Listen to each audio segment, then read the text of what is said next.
ডিএমরা মূল দায়িত্বে থাকবেন, ডিএমদের একটু চোখ কান খোলা রাখতে হবে। অনেক সময় আমি দেখছি ডিএমরা দায়িত্ব দিয়ে দিচ্ছে নিচের কাউকে, তারা কিন্তু খেয়াল রাখছে না। এই যে পশ্চিমবাংলা থেকে প্রায় 1000 লোককে নিয়ে গেছে ট্রেনিং করবার জন্য দিল্লিতে, আমি জানতামই না। এটা ডিএমদের উচিত ছিল অ্যাটলিস্ট আমাদের ইনফর্ম করা, আমাকে না করুক সিএসকে ইনফর্ম করা। আপনারা বিএলও যেসব লিস্ট টিস্ট করেছেন, বিএলওদের কাছে আমার অনুরোধ থাকবে ভোটার লিস্ট থেকে কারো নাম যেন বাদ না যায় সেটা দেখার। স্কুল থেকে কলেজ কৈশোর জুড়ে মনের জিনিস মন জিনিস ম্যাজিক এভরি টাইম। মনে রাখবেন ইলেকশন কমিশন তার নোটিফিকেশন যখন হবে ডেট অফ ইলেকশন, তখন থেকে এটা ইলেকশন কমিশনের আন্ডারে যায়। তার আগে স্টেট গভর্নমেন্ট, আবার ইলেকশনের পরেও স্টেট গভর্নমেন্ট। সুতরাং এটা মনে রাখবেন, আপনারা চাকরি করেন স্টেট গভর্নমেন্টের, কোনো মানুষকে অযথা হ্যারাস করবেন না। যদিও আজকে কেস আছে বলে ডিটেলস আমি বলছি না, দেখবেন যেন মানুষ হ্যারাস না হয়।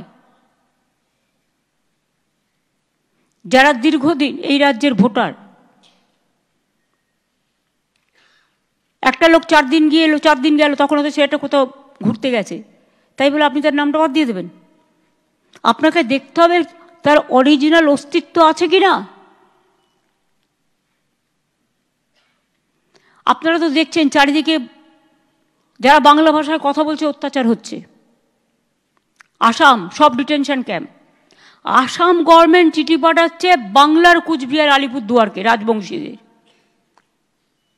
যে তোমাকে ফরেন ট্রিব্যুনালসে ইল্লিগাল ঘোষণা করা হচ্ছে। সাহস হয় কোত্থেকে? ভোটার লিস্টটা দেখবেন, আমি আগেই বলে দিয়েছি, মানুষ যাতে হ্যারাস না হয়, জেনুইন ভোটাররা যাতে হ্যারাস না হয়, এটা দেখতে হবে। আর যে কোনো ইনস্ট্রাকশন আসলে প্লিজ দয়া করে সিএসকে জানাবেন, প্রয়োজন হলে আমাকে জানাবেন। আমাদের না জানিয়ে আপনারা হুটফাট সিদ্ধান্ত নিয়ে নিচ্ছেন, তার মানেটা কি? পা একদিকে মাথা একদিকে? কখনো তো এই জিনিস হয়নি। ভয় দেখালেই ভয় দেখতে হবে? তাহলে ভয়ে ভয়ে ঘরে বসে থাকুন।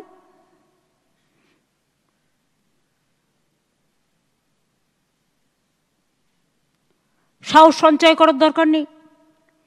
মানুষের স্বার্থে মানুষের পাশে অলওয়েজ থাকবেন, এটা আমার মোদ্দা কথা বলার।